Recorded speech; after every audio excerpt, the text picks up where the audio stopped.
আমি তোমাকে কতবার বলছি যে আমি তোমার রান্না খাবো না? আপনি খালি আক্রমণ আমি খাওয়া যেতেছে না।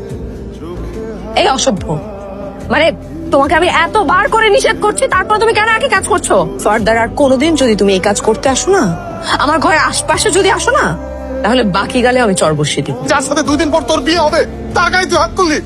এখন আমার এই বন্ধুটার সামনে আমি কিভাবে মুখ দেখাবো? ছোট মানুষ একটা ভুল করছে, মাফ করে দে। কি আশ্চর্য, এখানে ভুলের কি আছে?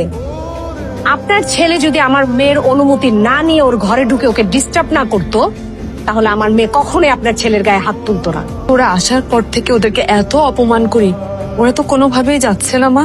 ওদের তো লজ্জাশরম বলতে কিছুই নেই। বন্ধু, আমার পোলা কিন্তু একদম ঠিক কথা কইছে। সকালবেলা উঠা যদি ভাত না খাই, সারাদিন মনেই হয় না যে কিছু একটা খাইছি। তুমি কাদেরকে বাড়ির মধ্যে এনে ঢুকিয়েছো? সকালের নাস্তায় কি খেতে হয় সেটাও তারা জানে না। এখন তাদের জন্য ভাত রান্না করতে হবে। কে ভাত রান্না করবে আপনাদের জন্য?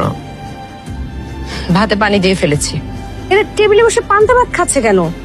তাদের জন্য তো নাস্তা রেডি ছিল। ওরা বসে বসে পান্তা ভাত খাচ্ছে আর তুমি দেখছো। আরে শাশি আম্মা এই জীবনে কোনদিন খাইছে না, এর লেগে তো বুঝতেছে না। এর লেগে একবার খাইতে খাইলে পরে সাতটা তেরে যাইব। এটা আক্রোশ না। তোমার সাহস কি করে হয় একই কাজ নিষেধ করার পর সেই কাজ তুমি বারবার করো? সেদিনের থাপ্পড়ের কথা ভুলে গেছো? ফার্দার যদি আমার সামনে এই ধরনের কাজকর্ম আর করো না, খুব খারাপ হয়ে যাবে।